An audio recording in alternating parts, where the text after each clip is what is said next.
A single sentence in this original speech breaks in established regularities. Do you have an operative theory right now, whether it's again to September or it's out 6 months, a year? Is there a set of economic theories you're working with, or is it ad hoc each and every day out of this pandemic? One, it is deliberately, decisively data dependent, which forces us to react meeting by meeting.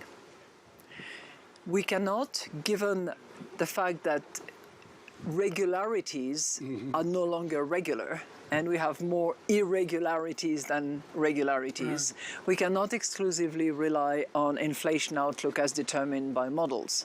We have to bring into our reasoning and our considerations other elements, other measurements, including underlying inflation, as we see it empirically now, as we anticipate it coming up.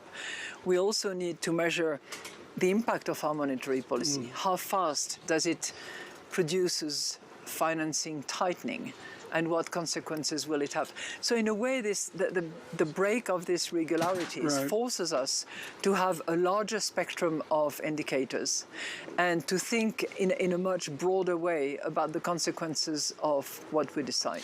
One thing that's fascinating here, and Jana Randall in Frankfurt really emphasizes to me with the deterioration in economic data, I'm sure you've been more than briefed on it, in Europe and frankly around the world, China as well, there's this waiting between conventional monetary dialogue and, to use an American phrase, OMG, there's a growth slowdown.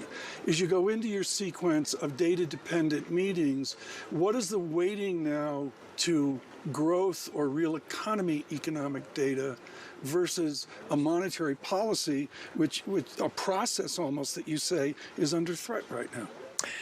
First of all, I would not put in the same bag Europe and China when it comes to clarity and comprehensiveness and transparency of data. We are totally transparent. We aggregate our national data at the regional level, and we have very solid institutions that are in charge of those data. So I would challenge anybody who argues that our data is not correct and not reliable. That is as reliable as it can get. Point number one. Point number two, the best way to have the highest level of confidence is to look at a series of information, data, model produced, empirically provided, anticipated by financial analysis.